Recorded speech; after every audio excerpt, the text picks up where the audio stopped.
Frank Easley served his country with patriotic pride, and his service exemplified the values that all airmen share in common: integrity, service before self, and excellence in all that we do.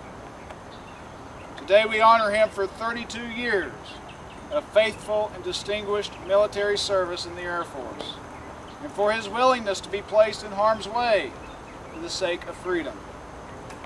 He served in World War II, flying 212 missions over the hump in India. He was recalled to duty for the Korean conflict and continued to serve into what would become known as the Cold War in the area of communications and electronics.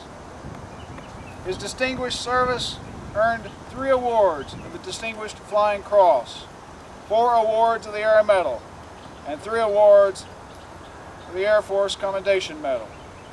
His faithful and distinguished service directly contributed to the security of our nation and the defense of liberty. His death leaves a deep void that only time, family, and friends, and the faithful presence of God will be able to fill. But I pray that your fond memories of him will sustain you now and in the days to come for who he was, what he stood for, all that he taught you, continues to be a part of your life through your remembrance of him. At this point, I'd like to invite Lieutenant General Conaway to come forward and speak for a few moments. Thank you, Chaplain. Marilyn, it's an honor for us to be here, even on this sad occasion, to honor a great American, your husband, Colonel Frank Easley, one of the last of what we call the greatest generation. Those who served in World War II, we got a lot of other greatest generations that is still here as well. But Marilyn, y'all have served well and faithfully your country and your fellow men and women and citizens. And the love for you and Frank is evidenced by this great turnout that's here today of general officers and colonels in all ranks that Frank has worked for and worked with. What Frank has done, where he will be like 86 years old this week. Is that correct, Marilyn? 86 years old this week. He stayed active and involved in Air Force and National Guard issues, helping with conferences and helping with our great Air National Guard retiree dinners that started in the 80s. He still was working those.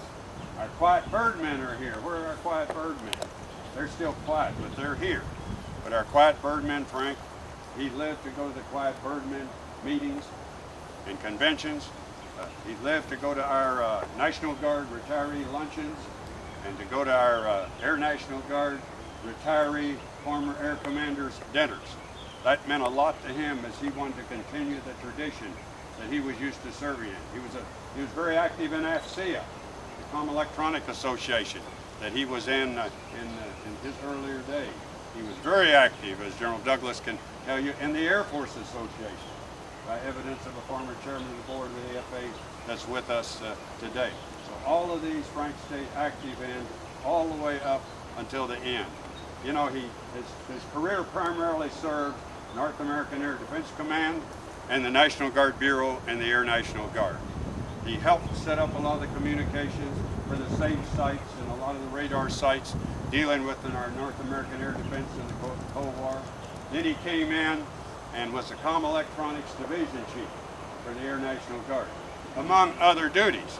I might add, as he worked for General Winston P. Wimpy Wilson, one of our Guard legends, General I.G. Brown, Director of the Air Guard, General John Pesh, Director of the Air Guard, and I got to know him coming in after I retired, that Frank was involved in helping create and work to start up the I.G. Brown, the Professional Military Education Center at Knoxville, Tennessee, evidenced by Colonel Marcy and Chief Vitzum being here today.